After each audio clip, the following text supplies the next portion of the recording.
Mama, why does that man have our eyes?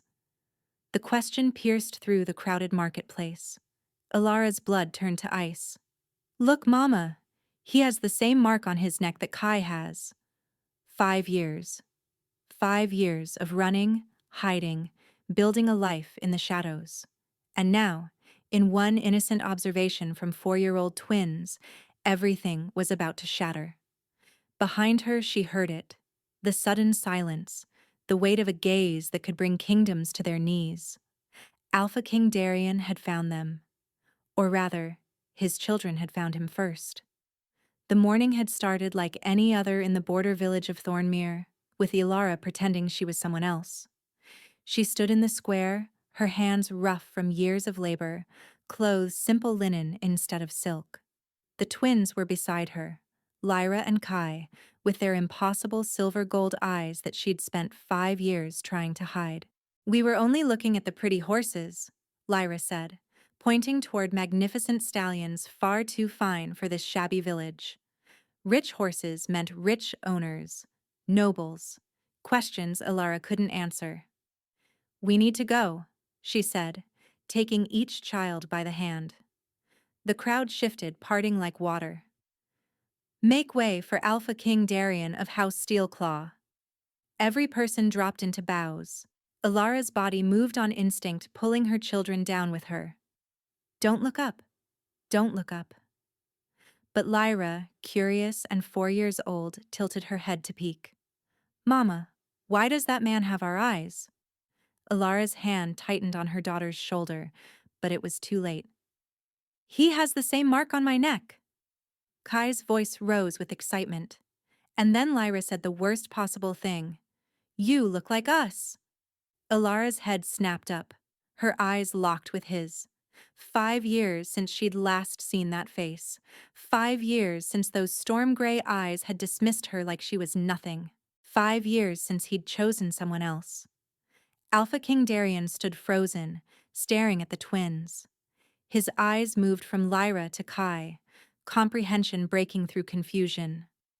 The twins stared back, their silver-gold eyes, his eyes, wide with innocent curiosity. The mark, the crescent moon birthmark at his throat that Kai had been born with. Ilara clapped a hand over her daughter's mouth, yanked both children against her body, and ran. Ilara had been 19 when she first met Darien, and she'd been a completely different person. Lady Ilara Nightshade, daughter of Duke Aldrich Nightshade, one of the most powerful nobles in the werewolf kingdom of Silver Peak. Beautiful, educated, accomplished. Her wolf had manifested at 13, a rare silver-white beast that made the entire pack gasp in awe. She'd been groomed her entire life for one purpose, to catch the eye of someone powerful and make a match that would elevate her family's position. She'd done better than that. She'd caught the eye of the future Alpha King. Their first meeting had been at the Spring Solstice Festival. Ilara had worn pale blue silk that made her auburn hair look like fire.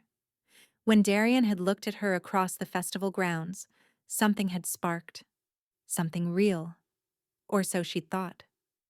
Dance with me, he'd said, appearing at her side without preamble, as if she should simply know who he was, as if everyone should. She'd taken his hand because refusing a prince was unthinkable, but also because her heart had already started racing in a way that had nothing to do with protocol. That dance had led to a walk in the gardens. The walk had led to a conversation that stretched until dawn.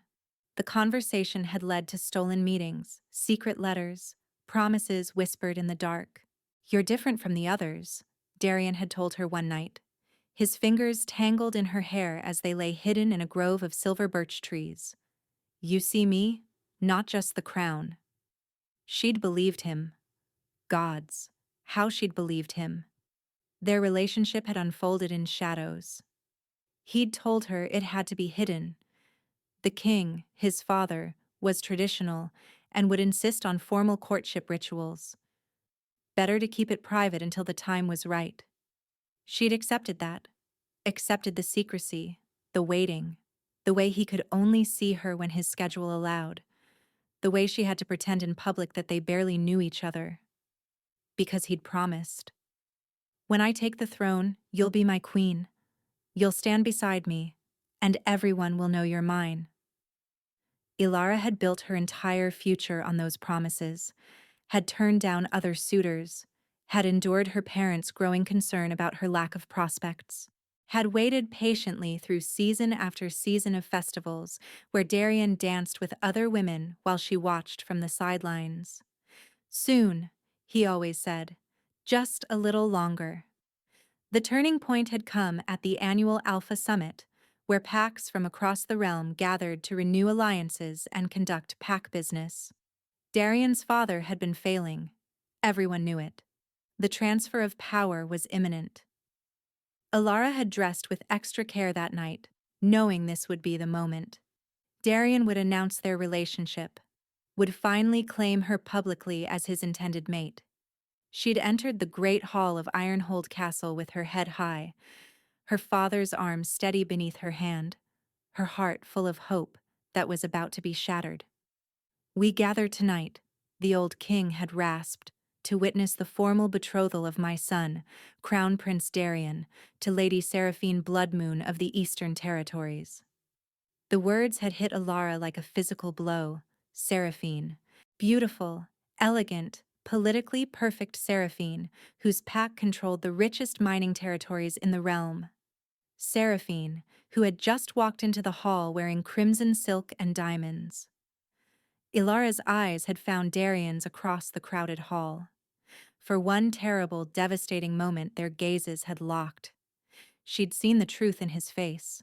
Not surprise, not reluctance, not even apology. Just resignation. As if this had always been the plan. As if she had always been temporary. He'd looked away first. The ceremony had proceeded. Lyra had stood frozen among the celebrating crowd, unable to move, unable to breathe, unable to process what was happening. But the worst part came later that night. She'd been in the gardens, hidden behind the hedge maze, crying in a way she hadn't cried since she was a child. And Darian had found her. "Lyra." His voice had been quiet, almost gentle. She'd whirled on him, fury and pain warring in her chest. "How could you? It's not what you think. You're engaged to another woman. 3 years, Darian. 3 years of promises. 3 years of believing—" Her voice had broken. He'd reached for her, but she'd jerked away. "Don't touch me. Lyra, listen to me. The betrothal to Seraphine, it's political. My father arranged it. I had no choice. You always have a choice. Not when I'm about to take the throne. The Eastern Territories are crucial. Their resources, their military support. Without them, my reign would be challenged before it even begins. So I was what? A distraction while you waited for a better offer? It wasn't like that. What we had was real. It still is. This doesn't have to change anything between us." The casual cruelty of those words had stolen her breath. "Doesn't have to change anything? I'll marry Seraphine because I must. For the kingdom. For duty." He'd stepped closer. "But you could still be mine. We could continue what we have. Discreetly." The slap had echoed through the garden. Lyra's palm had stung, but not as much as her heart. "I am not a mistress. I will never be someone's secret shame." Darian's jaw had tightened. "You're being emotional. When you calm down, I see perfectly clearly. I see a man who lied to me for 3 years, who let me believe I had a future when all along I was nothing but convenient." She'd laughed, bitter and broken. "Get out. Get out before I shift and tear out your throat." He'd left, and she'd collapsed in the garden, knowing with absolute certainty that her life would never be the same. 6 weeks later, she'd realized her monthly bleeding hadn't come. Another 2 weeks, and the nausea had started. By the time the healer confirmed what she already knew, Darian had already married Seraphine in a ceremony so grand the entire kingdom had celebrated for a week. Lyra had stood in the healer's private chambers, hands pressed to her still flat stomach, and made a choice. She would not be the scandal that tainted Darian's reign. Would not be the former lover who showed up with an inconvenient pregnancy, begging for scraps of acknowledgement. Would not subject her children, twins the healer had discovered with shock, to a life of whispers and shame. She'd told no one, not her parents, not her friends, not a single soul. She'd simply disappeared. Faking her own death had been easier than expected. A dramatic note left in her chambers. Her favorite shawl found on the banks of the rushing river, known for its deadly currents. A body, procured at great expense from a woman who'd died in childbirth, similar enough in size and coloring, discovered downstream 3 days later. Her parents had buried the body that wasn't hers. Darian had sent a formal note of condolence that was as cold as it was brief, and Lady Alara Nightshade had ceased to exist. In her place was just Alara. No family name, no noble title, no past. Just a pregnant woman fleeing to the borders with nothing but stolen gold and determination to survive. The twins had been born in a small border town. She'd nearly died. Twin births were dangerous even with proper care. But Lyra had emerged first, screaming, followed by Kai, quieter but no less determined. And when Alara had held them for the first time, blood-covered and exhausted and terrified, she'd known she'd made the right choice. These were her children, hers alone. Darian had given up any right to them the moment he'd tried to make her his secret mistress. For 5 years, she'd kept that promise to herself. 5 years of moving from town to town. 5 years of doing whatever work she could find to keep her children fed and safe. 5 years of teaching Lyra and Kai to never talk about their eyes, their marks, the way they seemed stronger than other children. 5 years of freedom. And now, in one careless moment in a crowded marketplace, it was over. Lyra ran through the marketplace with her children's hands gripped tight in hers, her heart slamming against her ribs. Behind her, she could hear the commotion, shouts, the clatter of armor, the thunder of boots on cobblestone. "Stop them." The voice wasn't Darian's, one of his guards. But it didn't matter whose voice it was. What mattered was getting away.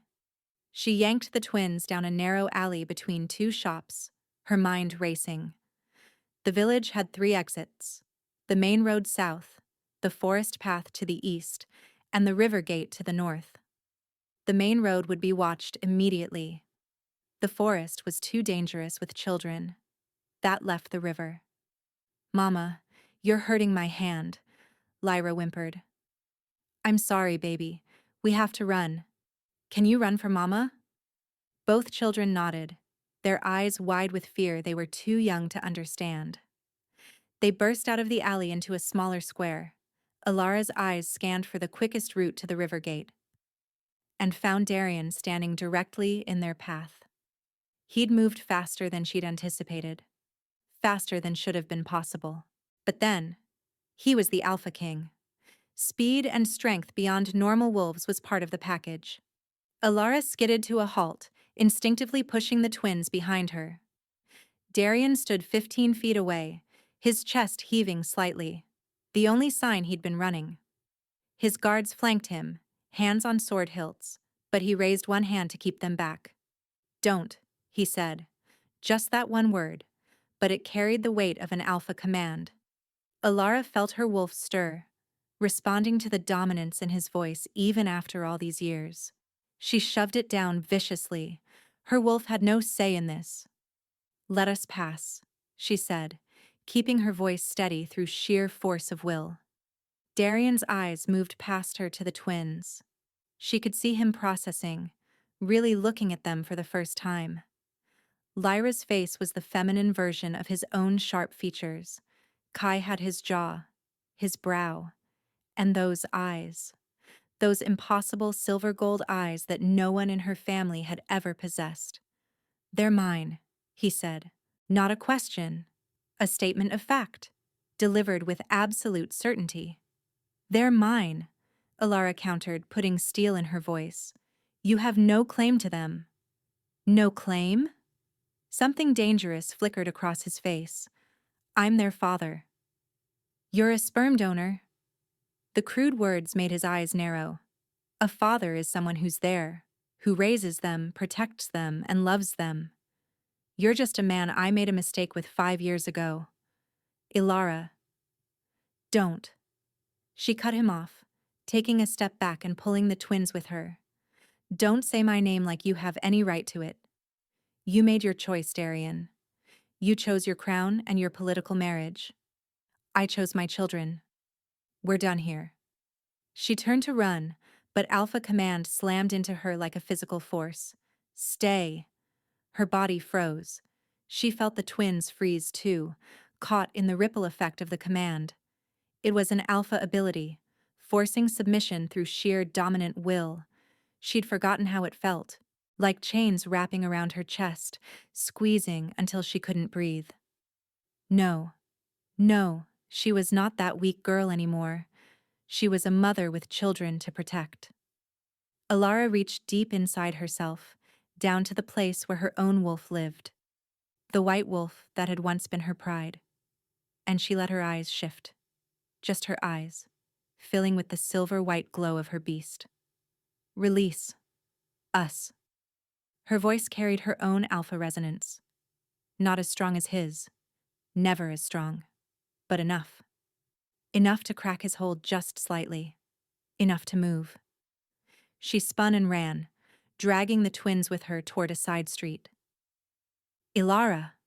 Darian's roar followed them, fury and something else. Something that sounded like desperation, coloring his voice. You can't run from this. Watch me, she thought viciously. They burst through a garden gate, scattering chickens. An old woman shouted after them, but Alara ignored her. The river gate was close now. So close. If she could just... A figure stepped out from behind a building, blocking their path. Alara stumbled to a stop, her heart sinking. The woman was tall, elegant, wearing traveling leathers that probably cost more than Alara earned in a year. Her blonde hair was pulled back in an intricate braid, and her ice-blue eyes held the cold calculation of someone used to assessing threats. Lady Seraphine, Darian's wife, the queen. Going somewhere? Seraphine's voice was silk over steel. Alara said nothing. Her mind raced, looking for exits, for options, for anything. Seraphine's eyes dropped to the twins and something flickered across her perfect features. Disgust? Anger? Alara couldn't tell. So the rumors are true, Seraphine said softly. The dead Lady Nightshade lives, and she's been raising my husband's bastards in secret. The word bastards made Alara's blood boil. Don't you dare call them that. What else would you call children born out of wedlock to a man who belongs to another woman? Seraphine took a step closer. Did you really think you could hide them forever? That no one would notice 2 children with the royal bloodline marks wandering around? They're not your concern. Oh, but they are. Seraphine's smile was razor-sharp. Everything that concerns my husband is my concern. And these children, she gestured dismissively at Lyra and Kai, are a threat to my position, my future, my children when I have them. Alara felt her wolf surge forward, barely contained. Touch them and I'll kill you. Bold words from a woman who's been hiding in border villages for 5 years. Seraphine's eyes glittered. You should have stayed dead, Alara. It would have been easier for everyone. The sound of running boots echoed from the street behind them. Darian and his guards were catching up. Alara made a split-second decision. She couldn't fight the queen and the king and a dozen guards, but she could protect her children one last time. She dropped to her knees in front of Lyra and Kai, gripping their shoulders. Listen to me, she said urgently. Whatever happens, you remember. You are good. You are strong. You are loved. Do you understand? You are loved. Mama, what's happening? Kai's voice trembled. Why is everyone so angry? Lyra added, tears spilling down her cheeks. It's going to be okay, Alara lied, pulling them into a fierce hug. I promise. Hands grabbed her arms, hauling her away from the twins. Guards. 2 of them. Their grips like iron. No, let me go. Mama! The twin screams tore through her like knives. Darian appeared, breathing hard, his eyes locked on Alara with an intensity that made her want to shift and fight and run all at once. Don't touch them. Alara snarled at the guards moving toward her children. Don't you dare touch them, or I swear. Enough. Darian's command cut through her threats. He looked at his guards. Take the children to the royal carriage, carefully. They're not to be harmed. What? No. Darian, please. And her. He continued, his eyes never leaving Alara's face. Bring her to my private study. We have much to discuss. You can't do this. They're my children. Mine. Darian finally looked away from her to his wife. Seraphine stood to the side, her face carefully blank, but Alara could see the fury simmering beneath. My love, Darian said to Seraphine, his voice gentling in a way that made Alara's stomach turn. Perhaps you should return to the castle ahead of us. This situation is delicate. Translation: Get lost so I can deal with my inconvenient former mistress without you watching. Seraphine's jaw tightened. Of course, my king. The pause before king spoke volumes. As Seraphine walked away, Alara watched guards pick up her children, her babies, and Lyra was crying, and Kai was trying to be brave. I'll cooperate, Alara heard herself say. I'll come willingly. Just, please, don't scare them. Darian's eyes snapped back to hers. For a moment, something almost like regret flickered across his face. They won't be harmed, he said quietly. You have my word. Your word, Alara repeated bitterly, because that's worth so much. His jaw tightened, but he didn't respond. As the guards dragged her toward the royal carriage, Alara craned her neck to keep her eyes on the twins. Mama! Lyra's scream pierced through the noise. I love you, Alara shouted back. I love you both. Remember that. The carriage door slammed shut, and through the window she watched Thornmere, her home for 3 years, her sanctuary, disappear behind them as they rolled toward a fate she'd spent 5 years running from. Inside the dim carriage, Alara pressed her forehead against the window and let herself break. Just for a moment. She'd lost. After 5 years of careful planning, she'd lost in 20 minutes because her daughter had innocent eyes and a curious heart. The tears came then, hot and bitter. She'd promised them it would be okay. She'd lied. The journey took 3 hours. When the carriage stopped, Alara was led through corridors to Darian's private study. He stood by the window. The crown had transformed him. Harder, heavier, more king than man. You were dead, he said finally. For 5 years, I believed you were dead. Good. That was the point. You faked your own death. Your parents buried a body. I did them a favor. You disappeared. You carried my children, my heirs, and you disappeared. They're not your heirs. You gave up any right to them when you asked me to be your mistress. That's not what I was asking. Then what? You were engaged. What did you think we would be? He couldn't answer. I was convenient, Alara's voice shook. Good enough for your bed, but not your crown. When I refused those scraps, you let me walk away. You kept my children from me, 5 years, because I would not subject them to being your dirty secret. I would not watch them grow up ashamed. They're not a secret anymore. By tomorrow, the kingdom will know. And what will you tell them? That you have bastards with a dead woman? I'll tell them the truth. That they're my blood. My children. They'll be acknowledged. I don't want them acknowledged. I want them safe. They're already in it. You can't unring that bell. Alara felt the walls closing in. Where are they? The nursery wing. Safe. I want to see them. Soon. But first, the announcement. Tonight at dinner, I'm introducing them to the court. And you. No. It's not a request. Alpha Command crept in. This is happening. She was trapped. The great hall was packed. Every noble, every alpha, every wielder of power. Lyra wore emerald silk Darian had sent, a reminder of who she'd been. The twins sat beside her in miniature court clothes, looking like little nobles. It terrified her. Presenting Lady Alara Nightshade, the herald boomed, and the children, Lyra and Kai. Every head turned, gasps of recognition, shocked whispers. They walked to the dais. Darian rose. My people, at the next crescent moon ritual, I acknowledge these children as my legitimate heirs. The hall erupted. Alara felt the twins' hands tighten in hers. These children bear the royal marks, Darian continued. They are of my blood.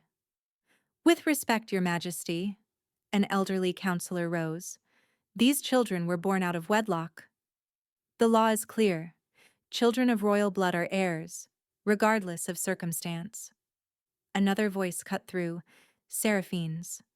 The difference is that Lady Alara staged an elaborate deception. She faked her death, hid royal heirs. That's arguably treason. You want to discuss opportunism? Alara stood. 5 years ago, I was pregnant when you married him for your family's mining rights. I chose to leave rather than become his kept woman. You threw away a marriage proposal for pride. I threw away disrespect. Alara's control slipped. Let's be clear, he made his choice and it wasn't me. Mama? Lyra's voice cut through. Why are you crying? The fight went out of her. This wasn't about her and Darian. It was about 2 children who didn't deserve this. I should retire, Darian said. This discussion can continue in private. How diplomatic. Seraphine's voice dripped sarcasm. Run when questions get difficult. Seraphine, we will discuss this later. Will we? Or will you make another unilateral decision? The Queen's composure cracked. Where does that leave me? You have heirs now. What am I? You are my queen. And she is the mother of your children. Seraphine pointed at Alara. I've given you 5 years of loyalty, and all of it means nothing because she gave you the one thing I haven't been able to. The admission hung like a bomb. A barren queen. Seraphine, don't. Her voice broke. Just don't. She turned and walked out, red dress trailing like blood. Darian stood torn. Alara said quietly, Go. She needs you. He left, and Alara stood alone with the twins before 200 shocked nobles. That night, Alara couldn't sleep. A knock came at her door. Master Theron, the court healer. I had to see for myself, he said. To warn you. You've walked into a viper's nest. I understand. Do you? Queen Seraphine has been trying to conceive for 5 years. Every month strengthens Lord Matthias's claim, Darian's cousin, who's been quietly campaigning. Horror crashed over her. What should I do? Make Darian see them as his true heirs. Make him care so deeply that he would burn the kingdom down to protect them. After Theron left, another knock. Darian. He looked exhausted. Seraphine is gone. Left for her family's territory. I'm sorry. I've made such a mess. He looked at her. You were right. I used you. Made promises I couldn't keep. Chose duty over what we had. Why are you telling me this? Because you almost died for me isn't true yet, but... He stopped. I want to know if there's any chance we could... Could what? Go back? You're married. I hate you. We have children who need stability. I don't want to go back. I want to move forward. I want to know my children. And I want... He stepped closer. I love you. I've loved you since we were 19. I loved you when I made the worst mistake of my life. And I love you now. Tears streamed down her face. I'm terrified of you. You broke me once. I swear I won't again. Let me prove it. I don't know if I can trust that. He cupped her face. Then let me prove it. Every day. Before she could answer, he kissed her. Gentle, careful, but with intensity that made her forget the pain. When they broke apart, he said, "Marry me. Not for politics, because I cannot imagine my life without you." "You're still married?" Seraphine signed the annulment papers. "I'm free." "That's the worst proposal I've ever heard." "Is that a yes?" She looked into his eyes and saw her future. Yes. Days passed in a strange limbo. The twins were given lavish rooms, toys, clothes. But they asked for Lyra constantly, and Darian, to his credit, allowed them to see her every day. One morning, he requested time with them in the private garden. Lyra brought them, watching warily. The garden was exactly as she remembered it, a secluded space behind the family wing, surrounded by high stone walls covered in climbing roses. It was here, 5 years ago, that she and Darian had stolen precious hours together. "Hello, Lyra. Hello, Kai," Darian said, crouching to their eye level. "Hello, Papa," Lyra said, less shy than before. "I want to tell you about the wolves of Steel Claw, your ancestors." The twins settled on either side of him beneath an oak tree. Lyra moved to a stone bench, far enough to give them space but close enough to intervene if needed. Darian began speaking, his deep voice carrying across the garden. He told them about the founding of House Steel Claw, about the first alpha who'd united the warring packs, about the magic that ran in their bloodline. "Is that why I can do this?" Kai asked, and before Lyra could stop him, his eyes flashed gold, the sign of his wolf stirring. Darian's breath caught. "You can already touch your wolf?" "Sometimes," Kai said proudly. "Mama says I'm not supposed to because people might see, but I can make my eyes change and sometimes I can hear really far away." "That's remarkable." Darian looked at Lyra, wonder and accusation in his gaze. "They're already manifesting abilities?" "They take after you," Lyra said quietly. "Strong bloodline." "I can smell things Mama can't smell," Lyra added, "like I knew there were roses here before we came in." "The steel claw gift," Darian murmured. "Enhanced senses even before the first shift." He ran a hand through Lyra's dark hair with a tenderness that made Lyra look away. "You're both extraordinary." "Mama says we're special." "Yay," Kai said, "but we have to hide it." "You don't have to hide anymore." Darian's voice was fierce. "Not here, not ever again. This is your home now. You can be exactly who you are." "Really?" Lyra's eyes went wide. "We can show our wolf eyes?" "Whenever you want." The twins looked at each other, then simultaneously let their eyes shift. Kai's to gold, Lyra's to striking silver gold. They giggled at Darian's expression. "Can you do it too, Papa?" Lyra asked. In answer, Darian's eyes flooded with the deep gray gold of his alpha wolf. The twins squealed with delight. Something in Lyra's chest cracked watching them. This was what she'd denied them for 5 years, the simple joy of being themselves without fear. Had she been wrong to run? She watched them over the next hour. Darian taught them a children's game involving trying to sense each other's wolves while blindfolded. The twins loved it, their laughter ringing through the garden. "Mama, I'm hungry," Kai announced eventually. "Me too," Lyra added, rubbing her eyes. "I've arranged for lunch in the family dining room," Darian said, "if that's acceptable." They walked back to the castle together, the twins between them, each holding a parent's hand. To any observer, they would look like a family. The family dining room was smaller, intimate. The table was set with food chosen for children: fruit, cheese, soft bread, honey cakes. The twins dug in enthusiastically while Lyra picked at her plate, hyper-aware of Darian sitting across from her. "They're wonderful," he said quietly. "You've done an incredible job raising them." "I did what I had to do," It's more than that. They're confident, curious, kind. That's good parenting. The compliment made her uncomfortable. She was about to deflect when Lyra suddenly gasped. Mama, my tummy feels funny. Ilara's attention snapped to her daughter. Lyra's face had gone pale. Funny how, baby? Like there's something moving inside, like... Lyra's eyes went wide. Mama, it hurts. She doubled over, a small cry escaping. Ilara was around the table instantly. What kind of hurt? Where? Everywhere. Lyra's voice rose to a wail. Darian was there too, his hand on Lyra's forehead.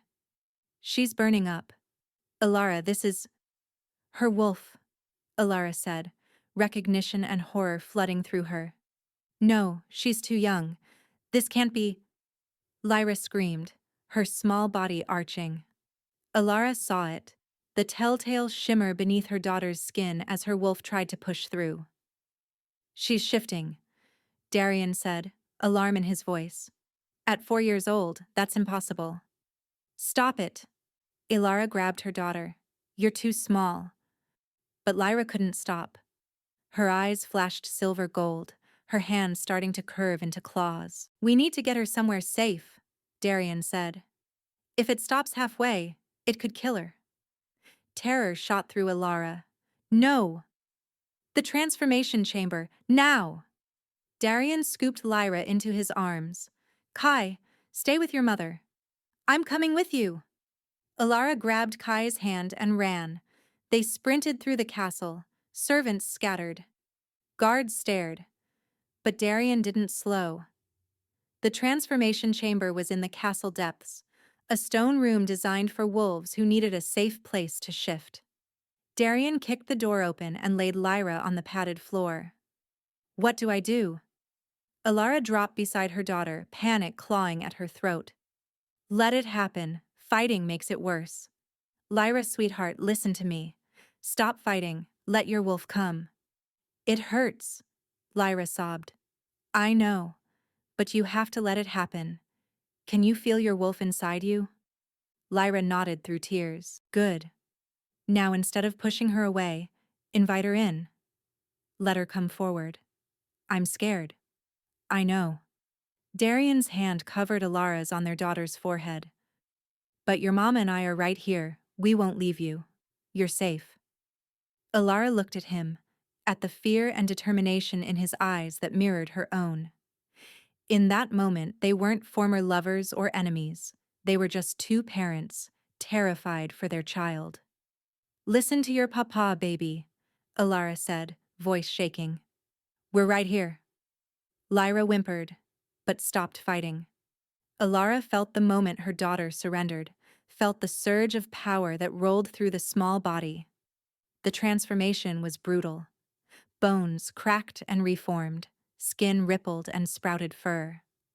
Lyra's screams turned to howls, and then a wolf cub sat where their daughter had been, tiny, silver-furred, with those distinctive silver-gold eyes. Ilara couldn't breathe. Her 4-year-old daughter had just shifted. Years before, she should have been able to. The cub whimpered and stumbled on 4 legs.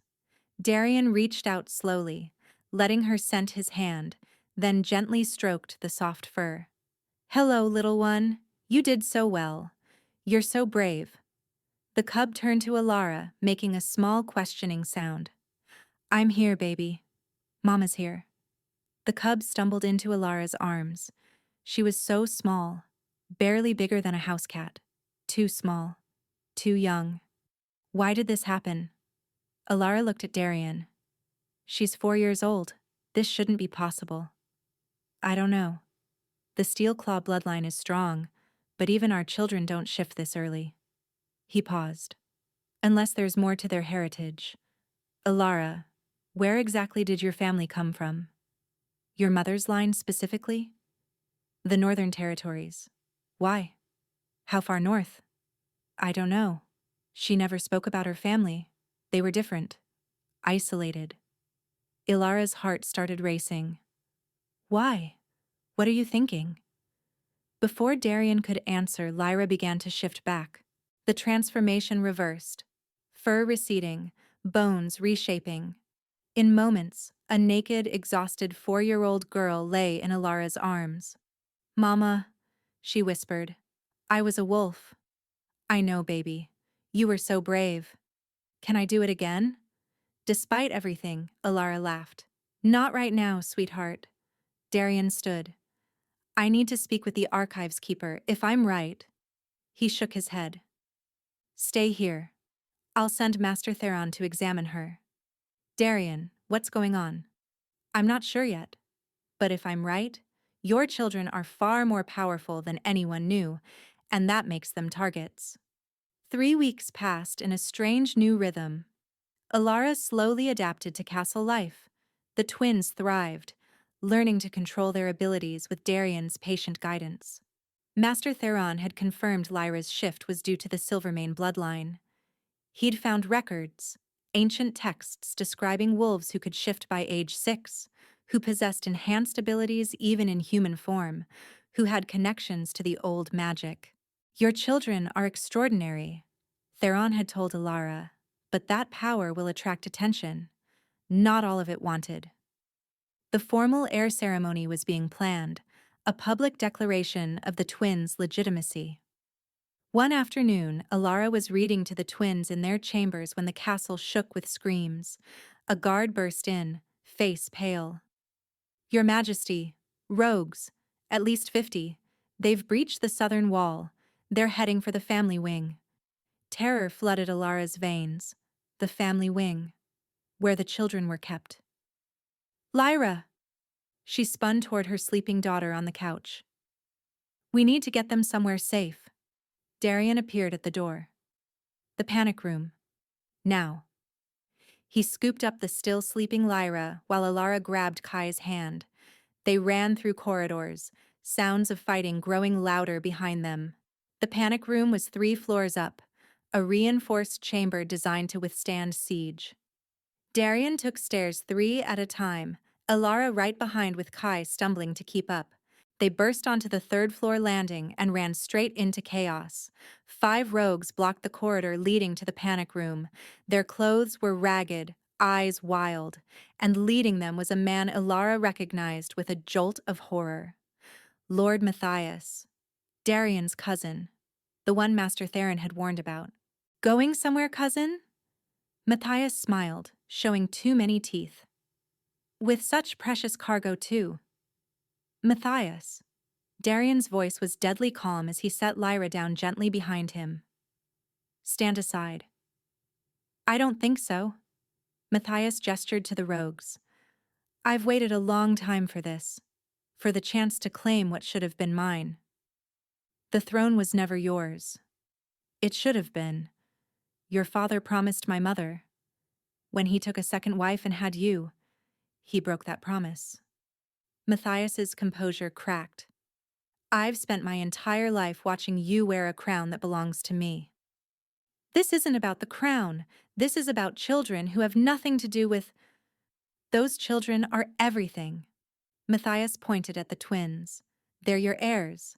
As long as they live, my claim is worthless. But if something tragic happened during this terrible rogue attack—" His smile widened. "Who would inherit then?" Alara's wolf surged forward, rage making her vision tint red. "You touch my children, and I will tear you apart." Brave words from a dead woman. Matthias's smile was cruel. "Did you really think no one would recognize you? You're a fraud, Alara Nightshade. And those children are bastards with no legitimate claim." "They're mine," Darian snarled. "That makes them legitimate." "Does it? Or does it just make them targets?" Matthias gestured to his rogues.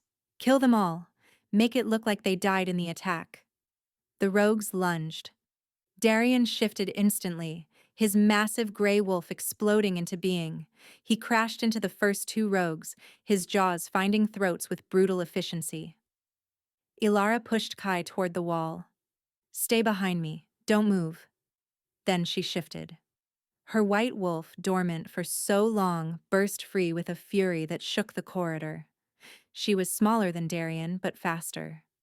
She darted past Matthias's guard and went for him directly. He shifted too.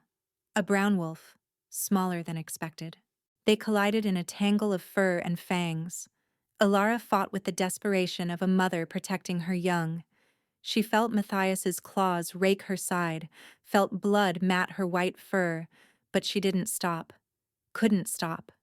Behind her, she could hear Darian fighting, could hear the terrible sounds of wolves dying, but she couldn't look, couldn't divide her attention. Matthias's teeth found her shoulder. Pain exploded through her, but she used the momentum to twist, her own jaws clamping on his throat. Not hard enough to kill, just hard enough to make him submit. He went limp beneath her, the universal sign of surrender in wolf combat. Lyra stepped back, ready to shift and check on her children, and felt something massive slam into her from the side. She hit the stone wall hard enough to see stars. Through blurred vision, she saw a rogue twice her size looming over her, its mouth open to tear out her throat. Then Darian was there. His wolf crashed into the rogue with the force of an avalanche, and the two massive beasts went rolling down the corridor in a violent tangle. Lyra struggled to her feet, her shoulder screaming in protest. Where were the twins? She shifted back to human form, ignoring her nakedness, and frantically searched. "Mama!" Kai's voice.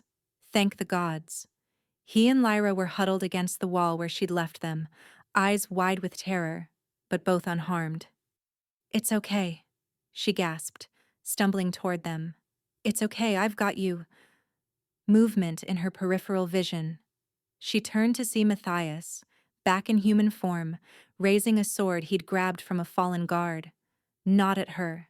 At Darian. At Darian, who was still in wolf form, still fighting the massive rogue, his back completely exposed. "No!" Lyra's scream echoed off the stones. She ran. Her injured shoulder protested. Her body was already exhausted, but she ran. Threw herself between Matthias and Darian just as the sword came down. The blade pierced her side. Pain like lightning, like fire, like nothing she'd ever felt. She felt it punch through muscle and scrape against bone. Lyra collapsed, her hands trying uselessly to stop the blood already pouring out. The last thing she saw before darkness took her was Darian's wolf form shifting mid-lunge into his human shape, his face twisted in anguish as he caught her. And beyond him, two small faces streaming with tears, calling for their mama. Lyra woke to whiteness. White ceiling, white walls, and white sheets. The scent of healing herbs. The infirmary. "Don't try to move." Master Theron's hand pressed gently on her shoulder. The uninjured one. "You've been unconscious for 2 days. The wound was deep." 2 days. Panic surged. "My children are safe. Both of them. They've barely left your side." Theron gestured to her left. Lyra turned her head carefully. Lyra and Kai were asleep in a chair beside her bed, curled up together like puppies. "They've been so worried," Theron said softly. "Kai hasn't spoken more than 3 words. Lyra cries whenever we try to take her away." Tears burned Lyra's eyes. "I need to. You need to rest. You lost significant blood. You're lucky to be alive." Matthias. In the dungeons, along with his surviving rogues, the attack was stopped. The king made sure of that personally. Something in Theron's expression shifted. "He's been here too. Every hour he's not dealing with the aftermath, he's been sitting where you are now, watching you breathe." "Where is he now?" "Council meeting. Deciding Matthias's fate. Treason carries a death sentence." Death. More death. More violence.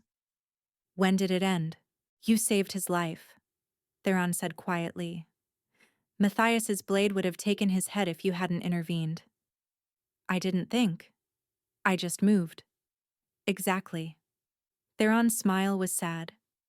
"That's what love is, Lady Alara. Not thinking. Just moving. Just being willing to die for someone without calculation." "I don't." The denial died on her lips, because it was true. She'd thrown herself in front of a blade for Darian without thought, without question. Despite everything, she'd do it again, in a heartbeat. "I'm a fool," she whispered. "We're all fools when it comes to love." Theron patted her hand. "Rest now. I'll wake the children." He moved away, and Alara heard soft sounds of him rousing the twins. Their small, sleepy faces appeared at her bedside a moment later. "Mama!" Lyra's voice cracked. "You're awake." "I'm awake, baby." Alara managed to lift her arm, the one that still worked, and both children burrowed into her side carefully. "You were bleeding," Kai said, voice small. "There was so much blood." "I know. I'm sorry I scared you." The man with the sword. "He wanted to hurt Papa." Lyra's eyes were huge. "And you stopped him." "I did." "You were very brave," Kai said seriously.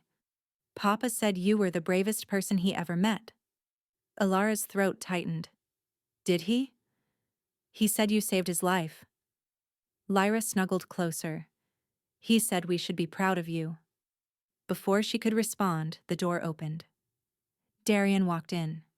He looked terrible, exhausted, rumpled, with dark circles under his eyes. He stopped short when he saw she was awake, and something in his expression crumbled. "You're awake," he said, voice rough. "So everyone keeps telling me." The twins scrambled off the bed, running to Darian. He scooped them both up, holding them close, his eyes never leaving Alara's face over their heads. After sending the twins to play with guards, Darian turned to her. "You almost died. For me. It wasn't—" "Don't diminish it." He moved to her bedside. "You saw that blade coming and chose to take it yourself. Why?" "The twins need their father."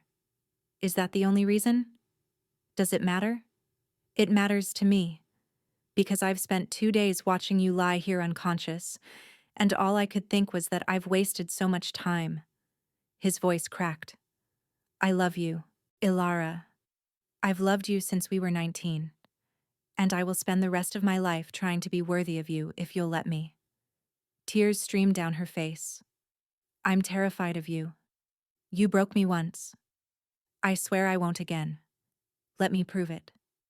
He cupped her face. "I love you. And I will choose you.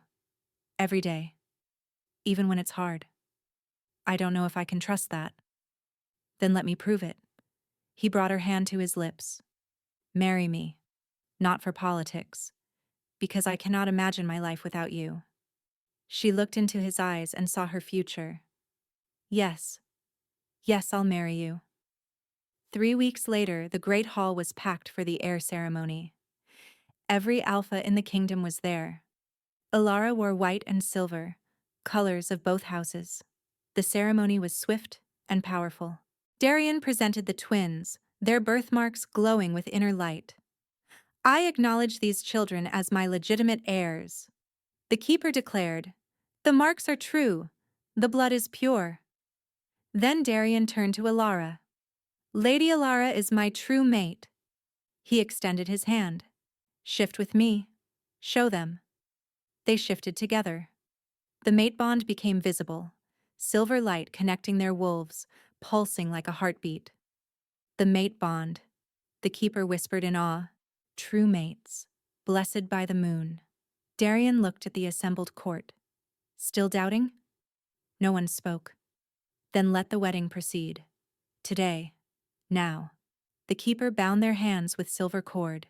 They made the blood oath. The mate bond surged between them, warm, strong, unbreakable. When they kissed, the hall erupted in applause.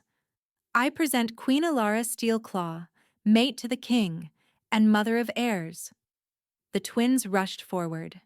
Both parents scooped them up while the court celebrated. "Are we a real family now?" Lyra asked. Darian kissed her forehead. "We were always a real family. This just makes it official." 18 months later, children's laughter echoed through the castle gardens. Alara sat watching Lyra and Kai play with their baby sister, Arya. 8 months old, with auburn hair and gray eyes. Darian settled beside her. She's going to be spoiled rotten. Completely, but I can't bring myself to care. The twins had grown into confident 6-year-olds. Both could control their transformations now. I got a letter from Seraphine, Darian said quietly. He handed it to Lyra. I was wrong about you. You were simply a mother protecting her children. I don't blame you. Darian and I were never suited, but you have his heart. I hope you're happy. May the moon light your path. Seraphine. She deserves happiness too, Lyra said. A commotion at the garden entrance. Helena appeared. You have unexpected visitors. 3 figures emerged, wolves with distinctive silver-white fur and pure silver eyes. We are the Northern Pack, the woman said. The last of the Silvermane line. Your mother was our sister. When we heard one of our bloodline had emerged with steel claw children, we had to come. What do you want? Darian asked. To offer knowledge, training. Your children will develop powerful gifts. They should understand both heritages. Lyra looked at Darian. He squeezed her hand. Her choice. For now, she said. We'll see how it goes. As the northern wolves were led away, Lyra ran over. Mama, they had silver fur like you. Are they family? Yes, baby, they're family. Will they teach us magic? Not magic exactly, but special things about your wolf. Cool. Lyra scrambled up. Kai, we're going to learn special wolf things. Darian pulled Lyra close. It never ends, does it? The complications. No, but we face it together now. Mama, Papa, Lyra called. Come play with us. In a minute, Lyra called back, but Darian was already standing. Come on. The kingdom can survive without us for an hour. Family comes first. Always. They joined the children on the grass. Imperfect, complicated, hard-won, but theirs. Lyra looked at her husband, her children, the life she'd fought for, and felt peace. 5 years ago, she'd run. She'd faked her death, chosen survival, and it had led here, to this moment, to this family, to this love. Mama. Lyra crashed into her legs. Your turn to chase us? Lyra shifted, her white wolf emerging. The twins squealed and ran. As she chased them through the garden, her mate watching with their youngest in his arms, Lyra thought, This is what I was running toward all along. Finally, she was home. 5 years later. The Great Hall was decorated for the twins' 11th birthday. Lyra and Kai stood before the court, no longer small children, but young nobles. Master Theron presented them with ceremonial blades. In 1 year, these young wolves will undergo the coming-of-age ceremony. The court applauded. Lyra felt Darian's hand find hers. Remember when they were so small? I remember everything. 5-year-old Arya fidgeted beside them. When do we eat? Behind them, 3 silver-haired wolves from the north smiled, watching their young relatives grow. The twins caught Lyra's eye and grinned, identical expressions of mischief. So much had changed since that day in Thornmere Marketplace. But some things remained constant: love, family, fierce determination. You look like us, Lyra had said to a stranger in a crowded square. She'd been right. More right than she could have known. And from that innocent observation, everything had changed. Everything had become possible. Everything had become real.